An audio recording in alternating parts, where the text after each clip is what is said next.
గుర్తింపు కూడా లేదు దీనికి. సరే, ఏంటి వక్ఫ్ చట్టంలో మార్పులు కీలక అంశాలు చేర్చిన బీజేపీ మరొక కీలకమైన బిల్లును ప్రవేశపెట్టారు. ఇది ఎటువైపు వెళ్తుంది, ఎవరికి ఇందులో నష్టం? ఇందులో చాలామంది ముస్లింలు బీసీలో చేర్చేశారు. దీని మీదే మేము వ్యతిరేకం, అందుకనే మేము ఇది ఎట్టి పరిస్థితుల్లో ఒప్పుకోమన్నది బీజేపీ వాయిస్లో కనిపిస్తున్నది, ఎన్డీ వాయిస్గా. నేను ముస్లింలను బీసీలో చేర్చడం అనేది కర్ణాటకలో జరిగిందని. సరే, ముస్లింలలో కొన్ని సెక్షన్స్ సామాజికంగా బీసీలు సార్ వాళ్ళు. ఇప్పుడు ఉదాహరణకు నరేంద్ర మోదీ కూడా, ప్రధానమంత్రి కూడా పాస్మంద ముస్లిమ్స్ అనేవాళ్ళని మనం విడిగా చూడాలని చెప్పారు. పాస్మంద ముస్లింలు అంటే దేశీయ ముద్ర కలిగి దేశంలో ఉన్నటువంటి వాళ్ళు, అంతకుముందు వెనకబడిన తరగతులకు చెందిన వాళ్ళు. నేను పేర్లు చెప్పడం నాకు ఇష్టం లేదు. ఇప్పుడు ఉదాహరణకు తెలుగు రాష్ట్రాల్లో 100 భాషలు అంటూ ఉంటారు. అవును, దూదేకులు అంటూ ఉంటారు. వాళ్ళు ఇలా కొన్ని తరగతుల వాళ్ళు ఉన్నారు. వాళ్ళల్లో కూడా భారతదేశంలో జరిగింది ఏంటంటే, క్రైస్తవ ఇస్లాం మతాల్లో కులం లేనప్పటికీ భారతదేశంలో ఉన్నవాడు దాంట్లో కలిసిన తర్వాత అక్కడ కూడా ఇవి కొనసాగాయి.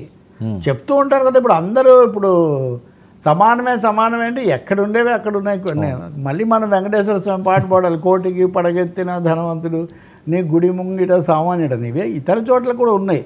కానీ బీజేపీకి సంబంధించినంత వరకు ఒక ప్రధానమైన అస్త్రంగా గతసారి గెలిచాక కాశ్మీర్ 370 తీసుకున్నట్టే 2019లో, 2024లో వాళ్ళు వక్ఫ్ చట్టాన్ని సవరించడం ద్వారా తప్పకుండా దీని ఒక హిందుత్వ అజెండాలో ముఖ్యమైనటువంటి అంశంగా ఇది వాళ్ళు తీసుకొస్తున్నారు. దీంట్లో ముఖ్యమైనది ఏంటి, వక్ఫ్ బోర్డుల్లో నాన్ ముస్లిమ్స్ని కూడా చేర్చవచ్చు అని ఒక అంశం పెట్టారు. ఇది మామూలుగా రాజ్యాంగం చెప్పే మైనారిటీ స్టేటస్ అనేదానికి కొంచెం భంగకరం. మామూలుగా మనం ఇప్పుడు టీటీడీలోనే అన్య మతస్థులు ఉండకూడదు, మొన్న ఒక అన్య మతస్థులు కన్ను కప్పి పైకి పోయాడని చాలా దుమారం మీడియాలో, సోషల్ మామూలుగా వెళ్తేనే. అట్లాంటిది వక్ఫ్ బోర్డులో ఎలా పెడతారు అంటే, ఇది ఒక విధంగా మతపరం ఏదో ఒక విధంగా ఆ జనాభా సమస్య మీద, అది ఓటు సమస్య మీద, నివాస సమస్య మీద, భాష సమస్య మీద ఈ మతం అనే అంశాన్ని తేవడం అనేది ఇక్కడ జరుగుతుంది. ఆఖరికి ఈరోజు మాట్లాడినటువంటి మంత్రి కిరణ్ రిజ్జు ఎంత దూరం పోయాడంటే, మనం కనుక మేల్కోకపోతే ఈ పార్లమెంట్ భవనం ఉన్న స్థలం కూడా మాదే అంటుంది వక్ఫ్ బోర్డు అని. అంటే ఇది ఈ దేశంలో భిన్న మతాలు ఉన్న ఈ దేశంలో ఇలాంటి వాతావరణాన్ని, ఇలాంటి వాదనలు పెంచడం ఏమన్నా ఉంచింది? భారతదేశంలో అత్యధిక భూమి ప్రభుత్వం రైల్వేల దగ్గర ఉంది, తర్వాత భూమి ఫలానా శాఖ దగ్గర ఉంది, కానీ మూడో పెద్ద భూమి వీళ్ళ దగ్గర ఉంది. వీళ్ళ దగ్గర అంటే ఒకడంటూ యజమాని ఏం లేడు. ఇప్పుడు హైదరాబాద్లో నవాబు అవి ఇవి చాలా ఉంటాయి, ఎనిమిది ప్రాపర్టీస్ రకరకాలు. ఇవి ఎలా చేయాలని ప్రభుత్వం చట్టబద్ధంగా చేయాలి. కానీ ఇప్పుడు ఆ విధంగా చూస్తే ప్రపంచంలోనే సంపన్నుడైన దేవుడని మనం చెప్పుకుంటాము. దేవుళ్లకు మతాలకు సంపదలు ఏంటి ఆ మాటకు వస్తే? కాబట్టి మతాల మధ్య సంబంధాలు దెబ్బతినకుండా మత సామరస్యం, లౌకిక తత్వం కొనసాగే విధంగా ఎలా చేయాలి అన్నది కాకుండా బీజేపీ తన ఆలోచన ధోరణితో ఏకపక్షంగా దీన్ని తీసుకొని వస్తూ ఉంది అన్నది ఎంత ఎందుకంటే ఇండియా కూటమి సభ్య పార్టీలే కాదు, జేడీయూ కూడా దీన్ని బలపరచట్లేదు. ఓకే, ఇది బీహార్లో రేపు ఎన్నికల్లో బీజేపీతో కలిసి పోటీ చేయాల్సిన జేడీయూ కూడా, నితీష్ కుమార్ పార్టీ కూడా దీన్ని ఈ రూపంలో మేము బలపరచలేమని వాళ్ళు చెప్తున్నారు.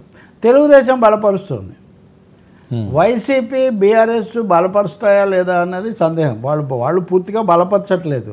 కాబట్టి నిన్న ఇండియా కూటమి వాళ్ళు చర్చలు జరిపినప్పుడు జాన్ బ్రిటాస్ అని సిపిఎం సభ్యుడు ఉంటాడు, మనం నాన్ ఇండియా పార్టీలను కూడా మనం సంప్రదించాలి, ఇలాంటి వాళ్ళు కూడా కలిసి వస్తారేమో మనం చూడాలన్నారు. ఈరోజు పార్లమెంట్లో చర్చ మొదలుపెట్టారు.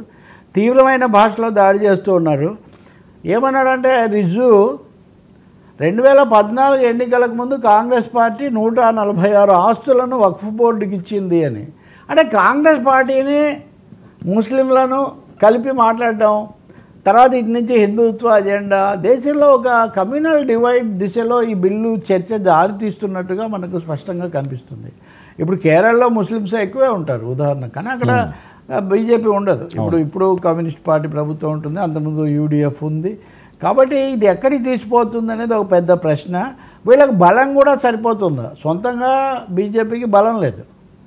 తెలుగుదేశం బలపరిచినప్పటికీ ఇతరులు బలపరచకపోతే ఏం జరుగుతుంది? అసదుద్దీన్ ఓవైసీ కూడా గట్టిగా దీని మీద మాట్లాడారు, ఇంకొన్ని పార్టీలు మాట్లాడాయి. అలాగే ఇండియా సమావేశమైనప్పుడు కొంతమంది మనం ఈ బిల్లు మీద చర్చ ప్రారంభించే అవకాశం ముస్లిం సభ్యుడికి ఇవ్వాలి, అని వాళ్ళు చెప్పారు. చెప్తే కాదు, ఈ సమస్య దేశ సమైక్యతకు సంబంధించిన సమస్య తప్ప దీన్ని ఏదో హిందూ ముస్లిం కోణంలో మనం చూడకూడదు అనే సూచన వచ్చి దాన్ని కాస్త విరమించుకున్నారు. కేసీ వేణుగోపాల్ కాంగ్రెస్ సభ్యుడు, ఆయన దీని మీద ఆయన కూడా మాట్లాడారు. సో లోక్సభలో ఈ చర్చ ఎట్లా వస్తుంది, ఏదైనా కొంతమంది బలపరిచేవాళ్ళు, కొంతమంది తటస్థులు, బిజు పార్టీ బిజు జనతాదళ్ ఉందన్నారు బీజేడీ, వాళ్ళు తటస్థంగా ఉంటామన్నారు. కాబట్టి బిల్లు ఆమోదం పొందడానికి అవకాశం ఉంది సభ సజావుగా జరిగితే. లేదు వాయిదాలు చర్చలు అయితే మనం చెప్పలేం. కానీ ఇంకోవైపున all India Muslim personal law board అని ఒకటి ఉంటుంది. ముస్లింల విషయాలన్నీ వాళ్ళ మతపరమైన కోణం, వాళ్ళు మేము దీన్ని ఎట్టి పరిస్థితుల్లో ఒప్పుకోము, మీరు ఆమోదిస్తే అప్పుడు ఏం జరుగుతుందో మీరే చూస్తారని వాళ్ళకు ప్రకటన చేశారు. అంటే కోర్టుకు వెళ్తామని వాళ్ళ ఉద్దేశం కావచ్చు. అందువల్ల ఈ దేశంలో ఈ సున్నితమైన అంశం మీద తగినంత చర్చ, పారదర్శకత రాజ్యాంగబద్ధంగా చేస్తే చాలా మంచిది. తొందరగా ఎలాగో దీన్ని నెట్టేద్దాం. ఇప్పుడు ఈరోజు చర్చ 9 గంటలు కేటాయించారు, కనీసం 12 గంటలు కావాలని ప్రతిపక్షం అడిగింది. మాకేం అభ్యంతరం లేదు స్పీకర్ ఇస్తే అని బీజేపీ అంటుంది. చివరికి ఏం జరుగుతుందో మనం చూడాలి. కానీ దేశ చరిత్రలో మిగిలిన కొన్ని అంశాలలాగే ఇది కూడా అతి కీలకమైన వివాదాస్పద ఘట్టం కాబోతుంది. సార్, ఈటి కాశీ మధుర వివాదంలో ఆర్ఎస్ఎస్